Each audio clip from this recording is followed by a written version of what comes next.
President Bola Tinubu, in his inaugural speech on May 29, 2023, vowed to expand the economy, lift barriers to investment, create jobs, and unify the exchange rate.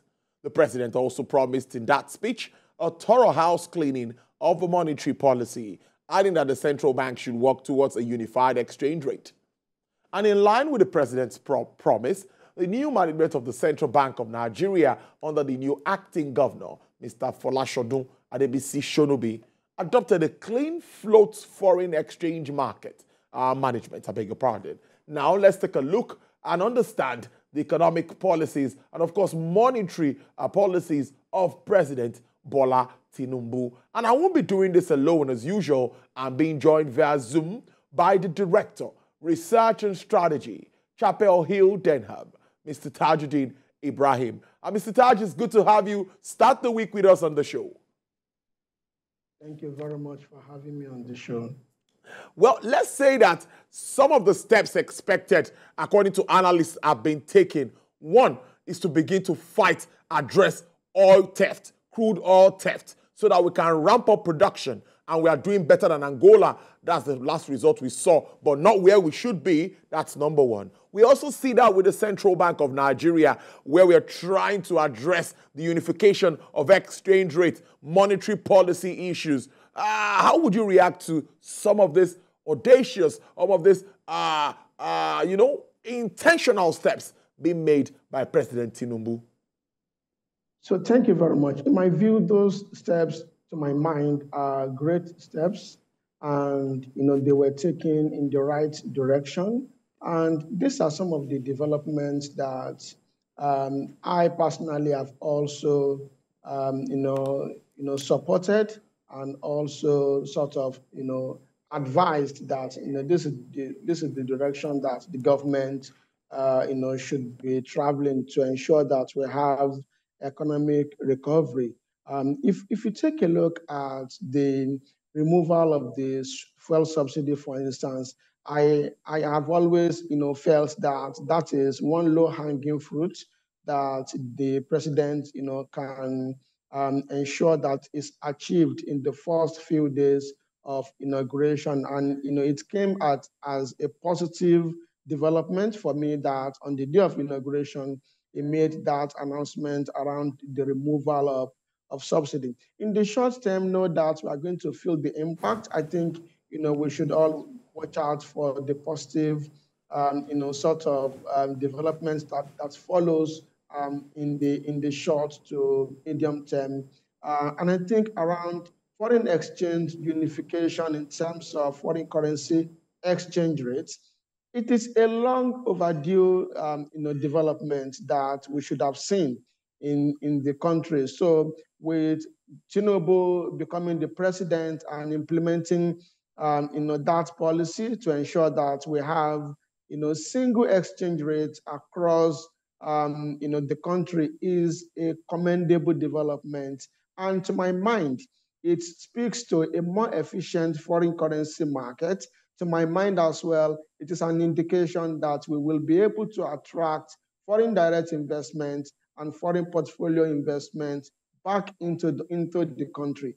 Previously, they were here, but because of our inefficient market, they ran away. We most likely are going to see them come back very soon, in my view. Very interesting way to start. Let's talk also around creating more jobs at this time and increasing the GDP of the country. 7% is what they're talking about. Many will say this looks like a tall order. But where do we start from? Are these the right steps that will take us to where we should be? Well, I believe strongly that it is one thing that can take us to where we should be. If you consider the fact that 7% is a growth number that we have seen in the past. We have even seen much stronger economic growth, in the past. And what's really dampened our performance as an economy are, largely speaking, to my mind, bad policies or some good policies that are badly implemented. So the moment we have, an increase in employment rates, that is, there is creation of jobs, What that will do is not just to increase the overall income, it will increase overall income, number one. At the same time, it will lead to an increase in savings. At the same time, it will lead to an increase in our pool of pension fund under management in the country, where the government can tap into to development for the development of infrastructure in the country. Because my mind is that we cannot fix our enormous problems in this country without tapping into the capital market as required. So 7% to my mind is not unattainable. It can be achieved.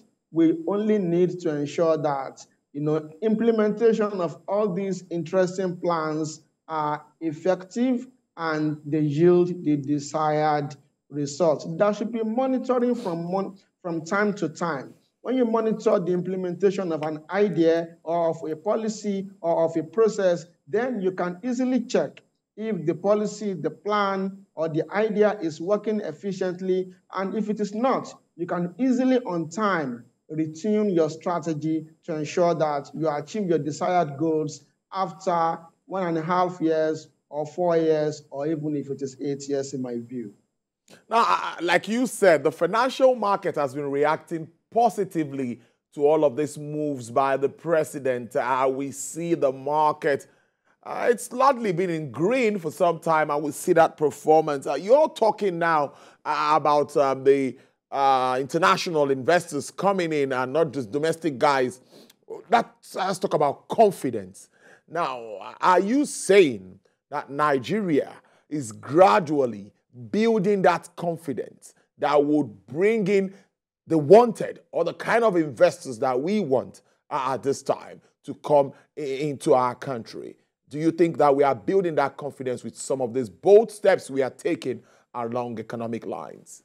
Yes, comfortably, I can tell you that, the recent developments in the market, in the economy, in terms of the exchange rate, unification in particular, is a great point of share by foreign investors. They like it, and they have been making positive comments on that announcement. It became an announcement, and then almost immediately it was implemented, and now we have a liberalized foreign exchange market. What has happened is that most, or even all, the foreign investors that will engage are positive about this development, because they are now gradually building confidence to come back to the Nigerian market. What they need to see, is they want to see an increase in supply first. They also want to see, the clearance of backlog